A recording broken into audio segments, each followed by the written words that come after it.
Hey Takeover team, I'm Dr. C, six-time award-winning data scientist and researcher and author of Data Newbie the Guru. I develop machine learning, web-based applications that handle big data problems, and I empower current and future leaders to take successful actions. I'm here today to answer a question that I get all the time, pretty much almost every day. What the heck is data science? So stay tuned to find out. The field of data science encompasses a combination of statistics, computer science, research, and business domain knowledge, all for the purpose of performing data analysis on complex data sources. More specifically, data sources which are typically not ready available or are not formatted for immediate analysis.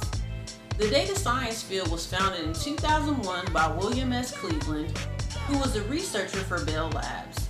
He wanted to harness the power of complex data using advanced retrieval, management, storage, and analysis techniques. He proposed the field of data science as a solution to the constraints of computationally expensive and complex statistical modeling. These constraints stem from what we know today as big data challenges.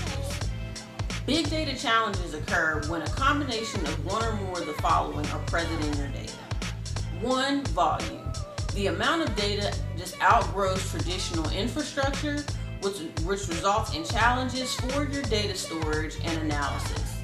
Typically, you have to use multiple servers that are distributed in different places, like on the cloud, to store and retrieve data in this instance. 2 is velocity.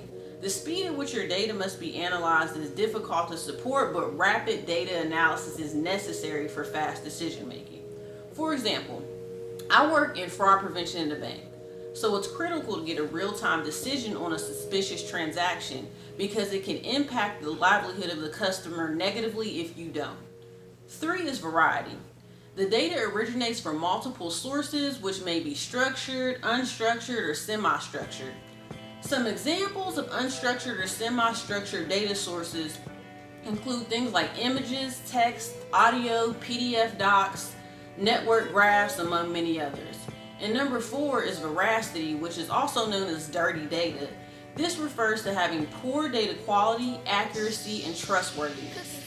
Anyone seeking to perform data analysis should always obtain a data quality report before proceeding to invest your time or money in data analytics, because if you don't, bad data in equals bad analysis out. Now that you know more about how data science helps with big data challenges, or what the big data challenges are, let's discuss some of the tools we use. To harness the power of data scientists use a variety of technology stacks. Many use big data frameworks such as Hadoop and Spark to store, transport, and manipulate complex data types. For data wrangling, visualization, and mining, just depending on the company, some of us use R, some use Java, Python's a big one, SAS. However, once analysis is performed, many data scientists usually switch our hats back to business intelligence analyst tools and use things like Tableau and Excel to report and visualize the results. So that kind of sums up data science generally. But I hope this video is helpful for some of you to understand more about what we face in the field and what it entails. So please let me know if you have any questions in the comments below, and like this video if it was helpful for you. I'll be back to talk more about my personal experience as a double minority data scientist and why it seems super hard to break into the field of data science in the first place, and what other types of analytics are out there for those who are interested. Until then, y'all, stay blessed and keep taking over tech.